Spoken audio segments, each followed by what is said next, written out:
सतगुरु स्वरूप साध संगत जी, वाहिगुरु जी का खालसा, वाहिगुरु जी की फतेह। बीबी राजेंद्र कौर जी इस्त्री अकाली दल के प्रधान ने, वो जाते जाते एक गुरबाणी की तुक पढ़ के गए ने, राज ना चाहूं मुक्त ना चाहूं। All India Sikh student federation का इजलास है। जे सिखां कोले राज ना होवे तां सिख की कीमत पिंजरे दे पंछी नालों वधेरे नहीं। जे सिखां दा राज ना हुंदा, श्री दरबार साहब की सुंदरता संसार दे सामने ना आउंदी। श्री ननकाना साहब के संबंध विच जद शेरे पंजाब महाराजा रणजीत सिंह पहली बार ननकाना साहब गए, उत्थे एक पुजारी मिलिया उन्होंने। तां महाराजा रणजीत सिंह ने पूछया कि कोई दीवा नहीं है, कोई रोशनी नहीं है जिस गुरु नानक की बदौलत इस रणजीत सिंह नूं राज मिलिया है, की कारण है इत्थे?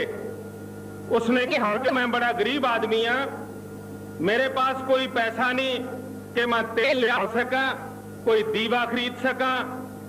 महाराजा रणजीत सिंह ने अपना घोड़ा दिता उसनूं कि सिंह जी, इस घोड़े ते बैठ के जिहड़ा शेरे पंजाब महाराजा रणजीत सिंह का घोड़ा है, तू ननकाना साहब की जूझ जिन्नी दूर जा सकदा चलिया जा, जिन्ने पिंड रोक ले, जिन्ने जमीन रोक ले, वो मेरे गुरु नानक पातशाह दे इस मंदिर की जागीर बनणगे। जे सिखां विच राज की गल नहीं चलनी तां हिंदुस्तान दे पिंजरे च इन्हां बच्चियां ने आउण वाले समय अंदर पंछियां की तरह तड़फ तड़फ के मरना है। एक गल समझ ले कौम भी कि नौजवानों नूं सदिया, उन्होंने गल कीती है इत्थे। हर बुलारा फेडरेशन के लीडर ये गल कह के गल आरंभ करते रहे ने, राज करेगा खालसा, आकी रहे ना कोई। एक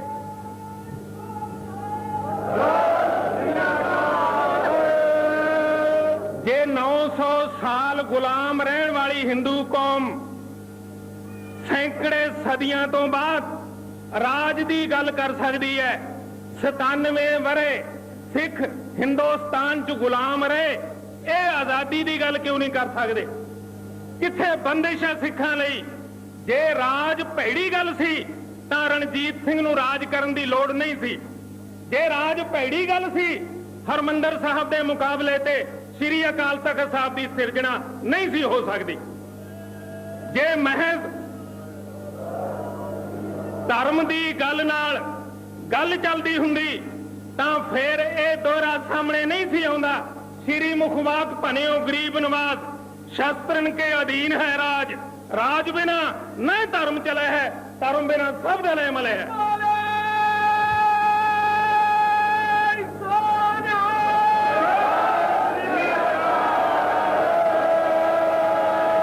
राज की गल करन लई जे अकाल तख्त की ताबिया पंथ इकट्ठा होवे तां बाबा बंदा बहादुर ने राज की गल कीती, और गुरु गोबिंद सिंह पातशाह ने आनंदपुर के किले सिखां नूं कहा कि जे थोड़ी देर अटक जाओ खालसा जी मैं सृष्टि का राज देंगा। राज कौमां की जिंद जान होया करदा है, बशर्ते कि राज धर्म का राज होवे। राज की गल क्यों ना करिए? असीं माला फड़ के हिंदुस्तान दे किसे मठ दे पुजारी नहीं बनना चाहते। हिंदुस्तान च हिंदू ने राज करना है, सिख पंजाब विच राज करनगे।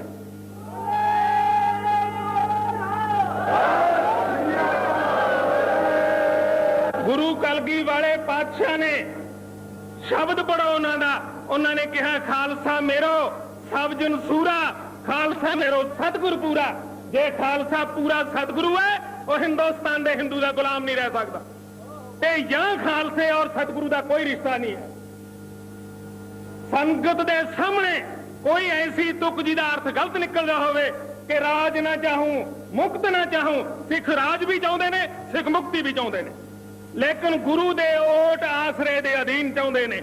जे राज ना हुंदा, हरमंदर साहब की पवित्र इमारत निक्कियां निक्कियां इट्टां की इमारत हुंदी। हिंदुस्तान के हुक्मरान ने यह दसन नहीं कि हुक्मरान है, उन्हें सरदार गुरचरण सिंह तौड़ा प्रधान श्रोमणी कमेटी नूं लिखिया कि दसो खालसा जी तुहाडे कोल सोना किन्ना है। तुहाडा राज आया, तुसीं निक्कियां इट्टां ने मंदिर ते सोना चढ़ाया, लेकिन जब हिंदुस्तान दा 1000 साल गुलामी सहन वाला हिंदुस्तान दा हुक्मरान बनिया, उन्हें तुहाडे सोने दा हिसाब पुछया। मुरारजी देसाई हिंदुस्तान दा प्रधानमंत्री बनिया, उन्हें दर्शनी ड्यूटी दे दरवाजे ते निगाह टिकाई और चिट्ठी लिख के कहा ये सोमनाथ दे मंदिर दे दरवाजे ने, इन्हां नूं उतार के सोमनाथ भेजा जाना चाहिए। ये राज दे करिश्मे ने कि बुज़दिलां और कैदां कोले राज आया, उन्हें सोने का हिसाब पूछे, उन्हां कोले राज आवे वो दर्शनी ड्यूटी दे दरवाजे ते निगाह टिकाउण, उन्हां दे निगाह तुहाडीआं दाड़ियां ते, उन्हां दी निगाह तुहाडे चेहरिਆਂ मोहरिਆਂ ते, उन्हां दी निगाह तुहाडीआं बच्चियां ते, उन्हां दी निगाह सिੱਖੀ सिद्धांत ते कि या सिख रहेगा या हिंदुस्तान का हिंदू हुक्मरान रहेगा। जे तुसी इजलास बुलाया ये गल कोई माड़ी नहीं, जे गुरु ग्रंथ साहब की हजूरी तुसी दोहरा पढ़ते हो राज करेगा खालसा, एक तो पढ़न लई पढ़िया जाता है। जे सिखां विच राज की भावना नूं उजागर ना करना हुंदा, दुनिया की किसी कौम कोले एक मंदिर भी तख्त की शक्ल विच नहीं है। दुनिया की कोई कौम दसो, लेकिन सिख कौम है जे इत्थे आउंदी है वो श्री अकाल तख्त साहब के सामने हाजिर हुंदी है। जो दक्कण च जाए वो तख्त श्री पटना साहब के दर्शन करती है, वो बिहार च जाए पटना साहब और दक्कण च जाए श्री हजूर साहब, मालवे च जाओ तख्त श्री दमदमा साहब। तुसीं जिधर जाओ गुरु गोबिंद सिंह तुहाडे पिछे पिछे है, तुहानूं याद कराउंदे ने कि मैं तुहानूं तख्त दे मालिक बनाया, लेकिन हिंदुस्तान दे ब्राह्मणवाद दे पिंजरे च 30 साल सिखां ने पिंजरे च बैठ के चूरी खाधी और 30 साल मतवातर इन्हां ने अपने आप नूं केशाधारी हिंदू, हिंदुस्तान दी विधान दी धारा 25 दे अधीन अपने आप नूं केशाधारी हिंदू बनाया। मुकदमे बनते ने, भाई अमरीक सिंह दे बने ने, मेरे ते बने ने, लेकिन मैं एक गल साफ कहना चाहना कि हिंदुस्तान दी सरकार नूं समझो जे हिंदुस्तान विच रहना है। कोई हिंदुस्तान दी तकसीम नहीं चाहते, कोई हिंदुस्तान दी वंडी नहीं चाहते, लेकिन हिंदुस्तान दा हुक्मरान चाहता है कि तुहाडे चेहरे नालों तुहाडा दाड़ा अलग कर दिता जाए। हिंदुस्तान दा हिंदू हुक्मरान चाहता है कि सिख दा अमृत विश्वास ना रहे, लेकिन तुसीं की चाहुंदे हो? तुसीं आओ और एडे भरे इजलास विच कौम नूं आपां इह गल कह दईए कि राज साडी भावना नहीं, फिर असीं किसी गोरखनाथ दे टिल्ले दे पुजारी नहीं हाँ कि हिंदुस्तान की धरती ते अपने आप नूं गुलाम बना के रखना है। जे दोहरा पढ़ते हैं तो हिंदुस्तान के इस खिते विच असीं अमृतधारियां दी सरकार चाहुंदे हां। जे जुल्म अमृतधारियां ने सहना है, जे बंद बंद अमृतधारियां ने अपना कटाउणा है, जे बुढ़ियां मावां ने अपने पुत्रां दीयां लाशां नूं पंजाब की धरती ते अपनियां झोलियां च पवाउणा है, तो फिर पंजाब की धरती ते राज किसी खदरधारी का नहीं हो सकता, किसी निकरधारी का नहीं हो सकता, फिर पंजाब ते राज होएगा अमृतधारियां दा।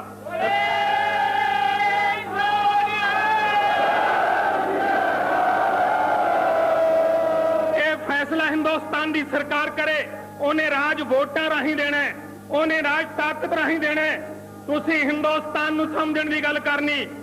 1846 अंग्रेज ने लिखिया सी कि जिन्नी देर सिख सरदारां दे सिरां नूं घोड़ियां दा सुम्मा हेठ ना रौंदिया गया, अंग्रेज दा राज हिंदुस्तान च नहीं हो सकता। 1946 100 साल बाद सरदार पटेल ने इहो गल कही कि सिख जुराइम पेशा लोगों की कौम ने। यह फैसला तुसीं करो कि जुराइम पेशा लोग हो कि तुसीं देश भगत हो, तुसीं सर्टिफिकेट लई फिरदे हो, असीं देश लई जी अन्न पैदा करते हैं, करी जाओ बई। तुसीं देश के चौकीदार हो, चौकीदारां नूं तुसीं पिंड च पंच नहीं बनाउंदे। हिंदुस्तान तुहानूं पंजाब दे हुक्मरान किवें बनाएगा? दुनिया की किसी कौम नूं जेड़ी अपनी डिक्शनरी च चौकीदारां दे अखर भर्ती कर ले, जेड़ी कौम अपने आप नूं वड्डियां सेवादारां दी गिणती च करे, खालसे दा शब्द, खालसा शब्द का अर्थ है हुक्मरान। तुसीं महकूम बने 97 सालां च, लेकिन 9 सदियां गुलामी दियां जंजीरां पहन के, जिहदी पगड़ी बन्नना कानून मुताबिक जुर्म सी, जिन्हों पैरी जुत्ती पाउणा जुर्म सी, जिन्हों गल विच जनेऊ पहन के चलना जुर्म सी, जिन्हों अपनी बेटी की शादी दिन दिहाड़े करनी जुर्म सी, ओ यार वो लोग हिंदुस्तान के हुक्मरान बने, लेकिन कुर्बानियां देने वाले भाई अमरीक सिंह वर्गे सिंह 35 साल की जर्जरी सोचनी ने सिखां नूं उत्थे लिया के खड़ा करता जिथे सिखां नूं सोचना पै रहा है कि सिख हुण जाण दा जाण किधर। महाराजा रणजीत सिंह तो बाद आओ तस्वीर लगी है तुहाडे हाल विच शेरे पंजाब महाराजा रणजीत सिंह दी। जे तस्वीरां बनाउण दा सुभाਅ पाउणा है, जे तस्वीरां देखण दा सुभाਅ पाउणा है तां इस कौम दी किस्मत नूं कोई नहीं बना सकदा। लेकिन जे तस्वीरां दे रूप विच पंजाब दी धरती ते तुसीं हुकूमत करनी है, इन्हां तस्वीरां दा तां कोई लाभ है। जे हुक्मरान ना बने, धर्म दे राज की स्थापना ना कीती, ऐस सोने दे मंदिर दा सोना हिंदुस्तान दा ब्राह्मण उतारेगा। मैं तुहानूं कोई गल वधा चढ़ा के नहीं कह रहा, मैं असलीयत कह रहा। 1746 च सिख शहीद हुंदा रहा, 1846 च सिख शहीद हुंदा रहा, 1946 च सिख शहीद होया, अज फिर सारी कौम शहीद हो रही है। आ सरोपा किन्हां नूं दित्ते? ये अपना काम केवल शहीद कराउणा है या शहीदां दी शहादत की कीमत हिंदुस्तान की सरकार तो वसूलनी है?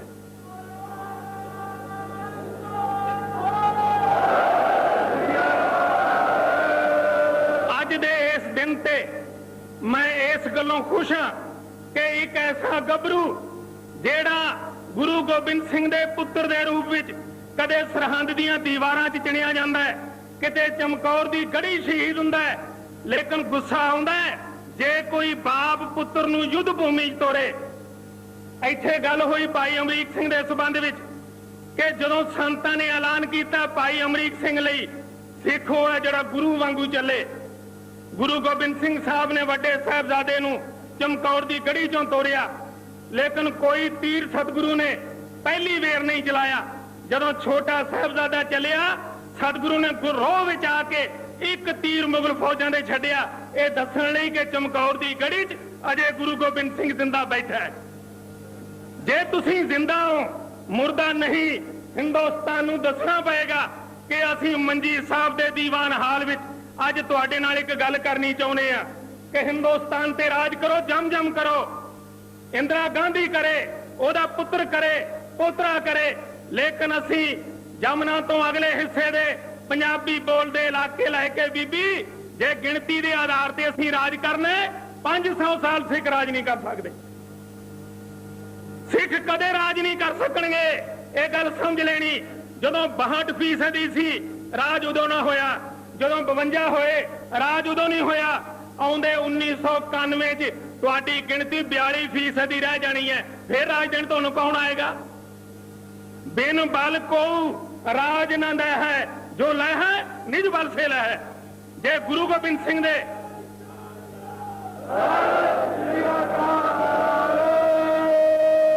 संत हरचंद सिंह जी लौंगोवाल प्रधान श्रोमणी अकाली दल इत्थे सुशोभित ने, उन्होंने एक दीवान विच कहा सी कि मैं तुहाडे हिरदे दीआं भावनावां नूं समझदा ते मेरे हिरदे विच भी है कि मैं तुहाडे हिरदे दी गुप्त गल दे आधार ते ऐसे राज की सिरजना जिहो जे राज की तस्वीर और साडे सामने लगी हुई है। यह गल संत हरचंद सिंह जी लौंगोवाल प्रधान श्रोमणी अकाली दल ने कही। कौम दे धन भाग ने, दो महात्मा ने, लेकिन इत्थे जनरल जसवंत सिंह भुल्लर बैठे ने, बड़े खुश होए जदों उन्होंने सरोपा मिलिया। मैं क्या पंथ दा सरोपा केसरी जरूर है, जिन्नी एदी लंबाई हुंदी है उन्ने साल जेल कटनी पैंदी है। ये समझ लेना, पंथ दा सरोपा प्राप्त करना पंथ कोलों किसे तसीहे चलन दे सदे नूं प्रवान करना है। इस कौम दे सरोपा दी कीमत बड़ी वखरी है।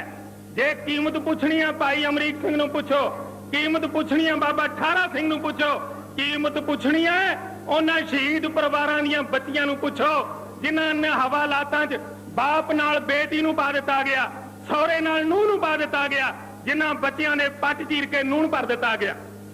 असीं हिंदुस्तान दा कोई ठेका नहीं चुकिया। जे हिंदुस्तान साडे लई फिक्रमंद नहीं, सारे इकबाल दा सरकारीए शेर पढ़दे ने, सारे जहां से अच्छा हिंदुस्तान हमारा। मजहब नहीं सिखाता आप उसमें बैर रखना, हिंदी है हम, वतन है हिंदुस्तान हमारा। लेकिन सारे इकबाल दी जीतियों ने क्या शर्म आती है हमें अब इसको वतन कहते हुए। ये सारे इकबाल दी लाइन है। जे तुसी दुनिया दे इतिहास नूं पढ़ना, जेड़ियां कौमां राज दे योग नहीं रहिंदियां, जिन्हां कौमां दी जुबान ते धर्म दा राज नहीं आउंदा, उन्हां कौमां दी कोई थां नहीं हिंदुस्तान च। इत्थे जैन मत गर्क होया, इत्थे बुद्ध मत गर्क होया, तुहाडे मत दे दुआले हिंदुस्तान दा 70 करोड़ आदम खड़ा है। इत्थे गुरु ग्रंथ साहिब जी दीयां 37 दी बेअदबी, इत्थे धर्म प्रचार दीयां गड्डियां दिन दिहाड़े अग लाउंदी है सरकार। इत्थे इंदौर विच गुरुद्वारा इमली साहब दी बेपती गुरु की गोलक गुरु ग्रंथ साहिब जी दे सामने तोड़ी जाती है। 1500 CRP का सिपाही दन दना के सने जुतियां दरबार साहब दाखिल हुंदा है। परख होगी हिंदुस्तान च, लेकिन एक गल बड़ी साफ ते बड़ी स्पष्ट है, समझ लेना। हिंदुस्तान दी सरकार दी अख है दो गल्लां ते। एक गल स्पष्ट कर गए जथेदार जगदेव सिंह तलवंडी कि दुनिया की कोई ताकत सिख लीडरशिप दे विचाले कोई कंध नहीं कट सकती। दूजी अख है संत जरनैल सिंह पिंडरांवाले दी जिंदगी ते। मेरी गल भुलना ना, मैं तुहानू संगत च कहना, उन्होंने मुकदमा बना के मैनू कागज भेजे। एक मुकदमे की धारा 153 है, वो है संत जी ने एक बयान दिता, धारा मेरे ते है कि बयान छपिया, मैं क्या भी मैं छापिया। जे मैनू अदालत च भी पूछा गया तो मैं जज नूं भी यह सवाल करना है कि जे 70 करोड़ हिंदुआं नूं राज करन दा अधिकार है, पंजाब च 70 लाख सिखां दा अधिकार कौन खो सकता है? ये गल्लां एक दिन होणीਆਂ ने। आनंदपुर का प्रस्ताव जिहदी तुसीं बारी बारी गल कीती, आनंदपुर के प्रस्ताव विच साफ है राजसी संविधान की सिरजना प्राप्ति। श्रोमणी अकाली दल के विधान की धारा आड़ा बड़ी स्पष्ट है, राजसी संविधान की सिरजना प्राप्ति श्रोमणी अकाली दल के बुनियादी ढांचे की नहीं है। पोलीटिकल कॉन्स्टिट्यूशन चाहती है सिख कौम। अकाली दल के विधान के मुताबिक जे अकाली दल हिंदुस्तान के इलैक्शन कमीशन ने राजनीतिक पार्टी मने है, तो फिर हिंदुस्तान की सरकार ने यह भी मने है कि अकालियां नूं राजसी संविधान की आग्या देनी पड़ेगी।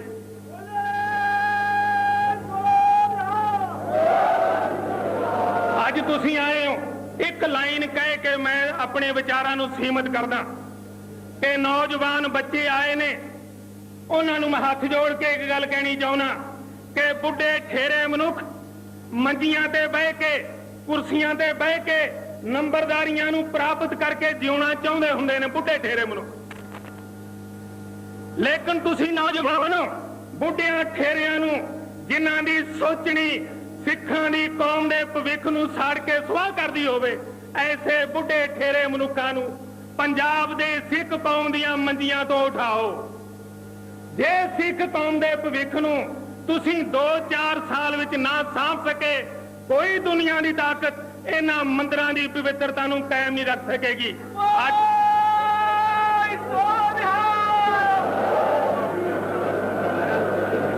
सो अंत विच मैं तुहानूं हाथ जोड़ के बेनती करना चाहना कि मैं भाई अमरीक सिंह जी नूं मुबारकबाद दिना, जथेदार जगदेव सिंह जी तलवंडी, संत हरचंद सिंह जी लौंगोवाल, संत जरनैल सिंह जी खालसा पिंडरांवाले, जिन्हां ने किसे मां वांगू हर पुत नूं जगाउण दी कोशिश की कि पुत्र तेरे घर ते डाका पैण वाला है। मावां पुत्रां नूं समझाउंदियां ने कि तेरे बाप दी परे च पग लथी सी, पुत्रा तू मेरा खून तां है जे परे च बापू दी लथी पग दा बदला ले। साडे हर बजुर्ग दी पग लथी है, साडी हर भैन दी पत लुटी गई है, साडे हर बच्चे नूं कतल किया गया है, लेकिन गुनाह सिखां दा कोई नहीं। इन्हां गुनाहां दे इल्जामे च हिंदुस्तान की सरकार फैसला अज करे, हिंदुस्तान की सरकार फैसला कल करे, लेकिन जिन्ने देर अकाली लीडरां की जुबान चों, पंथ दे लीडरां की जुबान चों राज कर गल ना निकली, खालसे की कोई गल हिंदुस्तान च नहीं चलनी। इन्नियां गल्लां कह के मैं मंगदा वाहिगुरू जी का खालसा वाहिगुरू जी।